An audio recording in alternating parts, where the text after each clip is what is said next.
Look upon the velocity by which all the EU leaders suddenly said we are behind Spain. There's no talk of let's get those two together, we are going to be the go-between. No, Macron already tonight again, and of course the UK and Germany.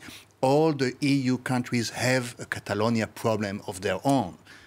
And nobody needs a full-blown crisis in Spain. Do they all have a Catalonia problem of their own? Well, not this kind of, but yeah, North Italy, for example, is really a big problem.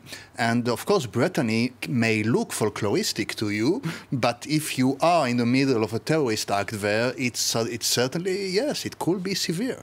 Well, I mean, I think the ones that count in terms of similarity are the ones where you have rich sections of a country trying to jettison the poor sections. Mm-hmm. That's what you've got with Catalonia. That's what you have with Lombardia in Italy. And that is really the problem. In Catalonia, you have added to that the whole kind of our culture is different and we were occupied by Franco and all the things that they recite endlessly, even though they've never really been an independent country.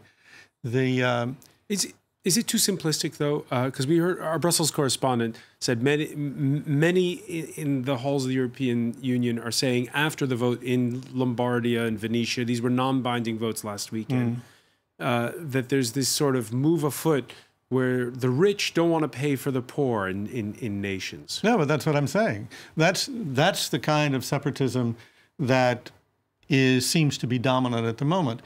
Which is ironic because the idea of self-determination was really built around the notion that real oppressed people had the ability and the political wherewithal and should have the political wherewithal to rise up and throw off oppression. Well, the oppression in Catalonia is they don't want to pay taxes for Andalusia. That's the oppression in Catalonia. And one of the things, I think, to the extent that Madrid will take measures that will screw the independence movement, they'll mainly be economic measures because ultimately, while there's a lot of flag waving now, it was an economic debate that started this issue. It's a question of whether Catalonia would pay taxes, would lose its tax revenues to the rest of Spain. That was the driving issue.